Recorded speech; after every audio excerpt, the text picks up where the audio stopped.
Hello, my name is Emma, And my name's Mackenzie. and we are from the core robotics team. For our STEM research project, we decided we want to do it on epidemics. Using simple experiments, we wanted to learn how epidemics begin, spread, and eventually die out. We did tons of research about the history of epidemics, how they begin and end, and what an epidemic is. Before we begin talking about our hypothesis and experiment, we should talk more about what an epidemic is. The Google Dictionary definition of an epidemic is A widespread occurrence of an infectious disease in a community at a particular time. an easier way to explain this is an outbreak of a disease that will attack many people very quickly.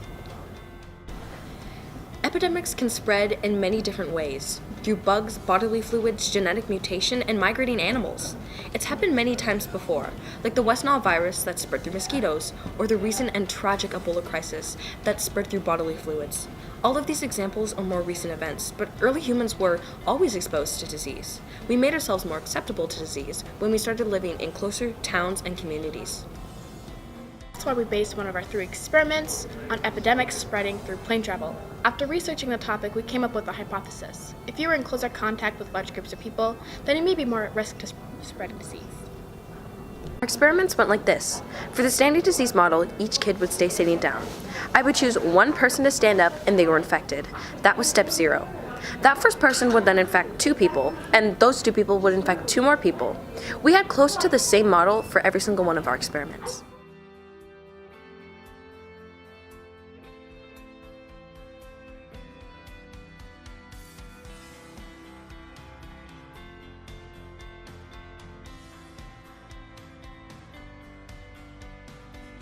Likes to surround himself with friends that are just a little smaller than him. So he goes to his friend's house because he misses his friends, right? Okay. Then Caden infects 2 of his friends. 3 of his friends.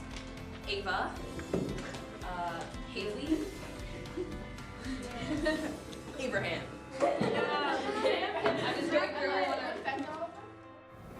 In the epidemiology world, all of our experiments were a simplified version of the basic reproduction ratio. The definition of a basic reproduction ratio is A measurement of the amount of people the infected will infect. Epidemiologists use the BRR method to measure transmission of potential disease. In conclusion, we both believe that learning how an epidemic spreads really depends on the situation. Most of our experiments went according to plan. If we were to do this again in the future, we both agree that we would make our experiment models more based off the BRR method. Our tests have also shown, as well as research from the World Health Organization, that in compact spaces like planes, buses, and packed buildings, etc., disease can spread way easier and way faster. Remember, folks, take all your shots and don't let anyone sneeze on you. Big thanks to Anne and Jeremy for helping us film and edit. Another big thanks to Ms. Gregoire for guiding us through this process. And thank you to the Digital Creator Program for allowing us to use their space and equipment.